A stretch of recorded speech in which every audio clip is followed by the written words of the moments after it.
अस्सलामुअलैकुम। आज हम माइक्रोसॉफ्ट वर्ड के होम बटन पर पैराग्राफ स्टाइल और फाइंड एंड रिप्लेस के बारे में डिस्कस करेंगे। तो आइए वर्ड्स को ओपन करते हैं। यहाँ पर मेरे पास वर्ड पहले से ही ओपन है जो कि मैंने मिनिमाइज कर रखा हुआ है। तो ये माइक्रोसॉफ्ट वर्ड 2013 है। इस पर आज हम पैराग्राफ स्टाइल्स और फाइंड रिप्लेस के बटन को डिस्कस करते हैं। तो आइए एक पैराग्राफ लिख लेते हैं। पैराग्राफ का फार्मूला मैं पहले भी बता चुका हूँ, RAND ब्रैकेट स्टार्ट। अंदर हम अपने पैराग्राफ की लाइन और पैराग्राफ की क्वांटिटी प्रेजेंट करते हैं। तो ये मेरे पास एक पैराग्राफ टाइप हो चुका है। तो यहाँ पर अब हम पैराग्राफ के स्टार्ट करते हैं।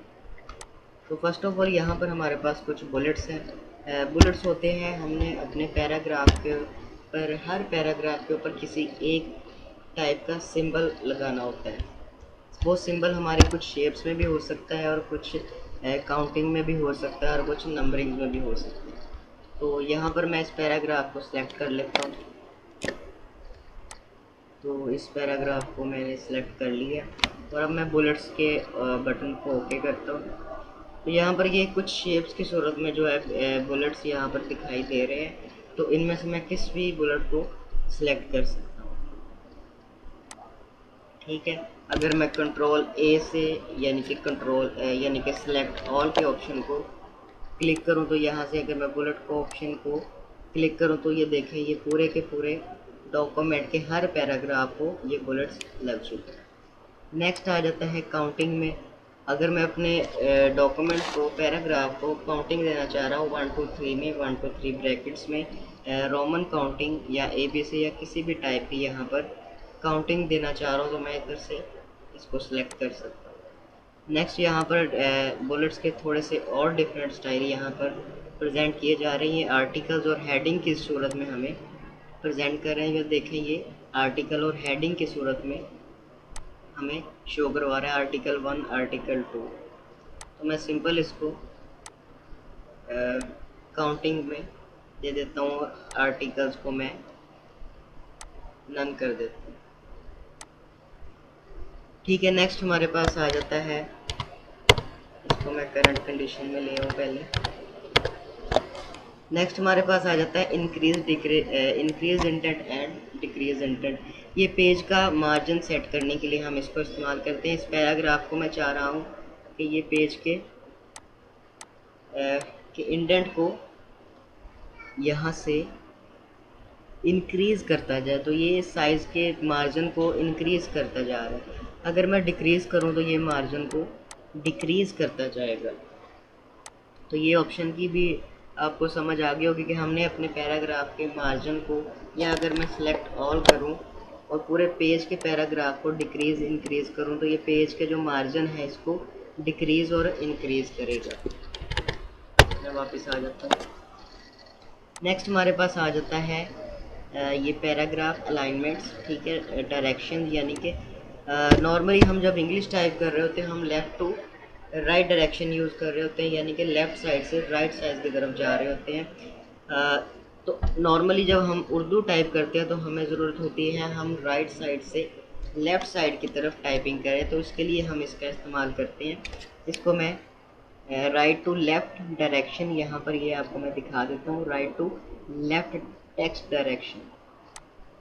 इसको इस तरफ कर दूँगा तो ये हमारी दूसरी साइड पर आ जाएगा। नेक्स्ट हमारे पास आ जाता है असेंडिंग एंड डिसेंडिंग ऑप्शन। इसके अंदर हम क्या काम करते हैं, हम तरतीब देते हैं। अगर हम यहाँ पर, मैं आपको काउंटिंग लिख कर दिखाऊँ,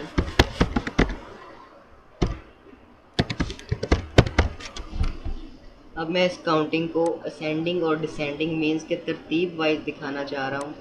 तो मैं सारे को सिलेक्ट कर लेता हूँ यहाँ तक और इसको मैं डिक्रीज़ कर देता हूँ, यानी कि ऑपोजिट साइड से ये सबसे हाईएस्ट अमाउंट ऊपर आ जाएगी और लोएस्ट अमाउंट जो है वो नीचे चली जाएगी। अगर मैं इसको वापस असेंडिंग पर कर दूंगा तो ये 0 1 2 3 4 जैसे जैसे काउंटिंग हमारी एक सीक्वेंस से चलती है ये वैसे चलती जाएगी। अगर इसकी अल्टरनेटिव मैं ABC को भी करूँ, तो ये ABC पे भी बिल्कुल ऐसे ही काम करेगा, इसकी तरतीब को बिल्कुल सीधा कर देगा। अगर मैं डिसेंडिंग कर दूँ, उलट कर दूँ, तो ये देख रहे हैं कि सबसे लास्ट वाले वर्ड जो है हमारे टॉप पर आ गए हैं और टॉप वाले वर्ड जो है वो लास्ट पर आ गए। मैं इसको दोबारा असेंडिंग कर देता हूँ, तो ये देख रहे हैं हमारी जो वर्ड की तरतीब बिल्कुल सीधी होती है। इसको आप देखें तो ये हमारा show paragraph mark and other hidden formatting है। इसके ज़रिए हम अपने डॉक्यूमेंट्स की फॉर्मेटिंग को शो करवाते हैं। इसका सिंपल यही काम है बस। नेक्स्ट हमारे पास ये पैराग्राफ की अलाइनमेंट्स आ जाती है। हम अपने पैराग्राफ के अलाइनमेंट्स को कहाँ से किस तरफ को स्ट्रेट करना चाह रहे हैं। इसके अगर तो हम एक वर्ड लिख रहे हैं, अगर एग्जांपल पे स्ट्रेट लिख देता हूँ, मैं इसको पेज के सेंटर में करना चाह रहा हूँ, तो मैं इसको यहाँ से सेंटर कर दूंगा। कंट्रोल ई इसकी शॉर्ट की है, तो ये पेज के सेंटर में चला जाएगा। अगर मैं इसको राइट कर दूं, इसकी शॉर्ट की कंट्रोल आर है, तो ये पेज के राइट साइड पर चल जाएगा। अगर मैं यहाँ पर जो हम ऑलरेडी पहले से ही स्टार्ट पर यानी कि इंग्लिश लिख रहे हैं, तो पहले से ही सेटिंग जो थी वो लेफ़्ट साइड से, मैं इसकी शॉर्ट की जो है वो कंट्रोल एल है, मैं कंट्रोल एल प्रेस करूँगा तो ये बिल्कुल लेफ़्ट साइड पर आ जाएगा। और इसको हम अगर सिंगल वर्ड यूज़ करेंगे तो पेज के इस तरह से डायरेक्शन से शो होगा, लेफ़्ट राइट सेंटर लेफ़्ट। अगर हम पूरे के पूरे यानी कि मैं सिलेक्ट ऑल कर लूँ, तो यहाँ से इसको कंट्रोल लेफ़्ट कर दूँ और अब मैं सेंटर में करूँ तो ये डायरेक्शंस भी सेट करता है।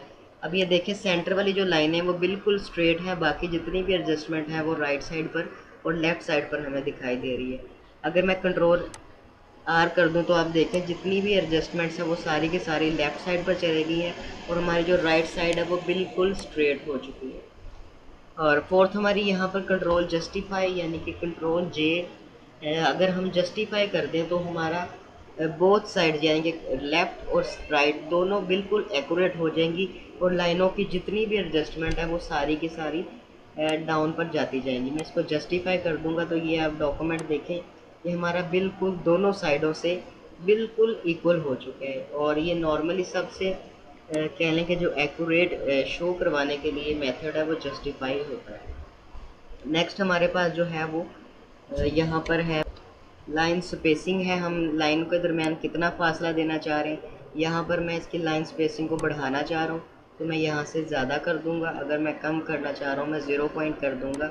यानी कि लाइनों के दरमियान या पैराग्राफ के दरमियान हम स्पेस कितनी छोड़ना चाह रहे हैं। नेक्स्ट हमारे पास है जी शेडिंग। हम अपने पैराग्राफ के बैकग्राउंड को शेडिंग देना चाह रहे हैं। शेडिंग में एक चीज़ बहुत अच्छी है कि जब आप शेडिंग चेंज करते हैं तो हमें ये खुद से सजेस्ट कर देते हैं कि आपके फ़ॉन्ट का कलर कौन सा होना चाहिए ताकि वो प्रोमिनेंट हो सके। तो मैं इसको ब्लू कर देता हूँ यहाँ पर और उसने उसका फ़ॉन्ट जो टेक्स्ट कलर है उसने वाइट कर दिया है। नेक्स्ट हमारे पास ये बॉर्डर है, हम अपने पैराग्राफ को बॉर्डरिंग देना चाह रहे हैं। मैं ऑल बॉर्डर कर दूंगा, वो चारों तरफ से बॉर्डरिंग कर देगा क्योंकि मैं यहाँ पर यूज़ कर रहा हूँ शेडिंग, इसलिए हमें दिखाई नहीं दे रहा था। अब देखें इसी पैराग्राफ पर एक इसको चारों तरफ से बॉर्डर दे दिया और इसको भी चारों तरफ से बॉर्डर दे दिया। मैं इसको डिफरेंट स्टाइल से बॉर्डरिंग दे सकता हूँ, टॉप लेफ़्ट राइट जैसे चाहूँ मैं उसको बॉर्डरिंग दे सकता हूँ। सिर्फ आउटसाइड यहाँ पर सिर्फ आउटसाइड से रिमूव हो गया और अंदर ही सिर्फ बॉर्डर हमारे पास अवेलेबल है। तो नेक्स्ट हमारे पास स्टाइलिंग है। स्टाइलिंग बहुत सिंपल सा काम है। अगर अपने पैराग्राफ को हेडिंग्स की शक्ल में देना चाह रहे हैं तो यहाँ से हम इसको डिफरेंट हेडिंग्स में भी शो करवा सकते हैं। देखिए ठीक है। नेक्स्ट हमारे पास आ जाता है फाइंड एंड रिप्लेस। हम अपने डॉक्यूमेंट्स के अंदर एक वर्ड को फाइंड करना चाह रहे हैं और जानना चाह रहे हैं कि ये वाला वर्ड हमारे डॉक्यूमेंट के अंदर कितनी दफ़ा रिपीटेड है। मैं इसको फाइंड करूँगा, इसकी शॉर्ट की कंट्रोल F है। मैं क्लिक को फाइंड करता हूँ, ठीक है। अब इसने क्लिक वाले वर्ड को हाईलाइट कर दिया है कि आपने यहाँ पर हमें शो करवा रहा है कि 9 टाइम्स आपका जो वर्ड यूज़ हुआ है क्लिक, और उसने हर वर्ड को येलो कलर करके हाईलाइट कर दिया। यानी कि हम अपने वर्ड को फाइंड करने के लिए इस ऑप्शन का इस्तेमाल करते हैं। नेक्स्ट हमारे पास रिप्लेस है। हम अपने वर्ड को चाह रहे हैं, हमने पूरे डॉक्यूमेंट के अंदर हम चाह रहे हैं कि हमारा एक वर्ड था क्लिक, जितनी बार भी हमारा वर्ड क्लिक इस्तेमाल हुआ है हम उसकी जगह पे किसी और वर्ड को चेंज करना चाह रहे हैं, हमारा डॉक्यूमेंट बहुत लेंथी है, हम हर शीट पर हर लाइन पर सर्च करके उसको रिप्लेस करने लगे तो हमारा बहुत सारा टाइम जो है वो वेस्ट हो जाता है। इसलिए हमारे पास फाइंड एंड रिप्लेस का ऑप्शन होता है कि हम अपने वर्ड के डॉक्यूमेंट के अंदर वर्ड को सिलेक्ट करें, सर्च करें और उसको चेंज कर दें। वो हमारे डॉक्यूमेंट के जितनी दफ़ा भी वो वर्ड इस्तेमाल हुआ होगा वो सबको एक बार में ही चेंज कर देगा। यहाँ पर क्लिक ऑलरेडी लिख दिया है, मैं कोई और भी लिख सकता हूँ। चलिए अब मैं क्लिक को ही रह देता हूँ, क्लिक की जगह पे मैं पिक कर देता हूँ। मैं अपने क्लिक वाले वर्ड को पिक में चेंज करना चाह रहा हूँ, मैं रिप्लेस ऑल कर दूंगा। वो कह रहा है all done, we made 9 replacement, के मैंने 9 रिप्लेसमेंट कर दिए। अगर अब मैं फाइंड पर दोबारा से जाऊँ और पिक को सर्च करूँ तो देखिए जहाँ पर हमारा क्लिक वर्ड था वहाँ पर हमारा पिक वर्ड आ चुका है। तो ये था हमारा होम बटन, ठीक है जी, जिसमें हमने पैराग्राफ, स्टाइल और फाइंड एंड रिप्लेस डिस्कस किया है। उम्मीद है आप लोग को अच्छे से समझ आ गया होगा। अगर अच्छे से समझ आ गया है तो please like, subscribe and share करें। थैंक्स, अल्लाह हाफिज़।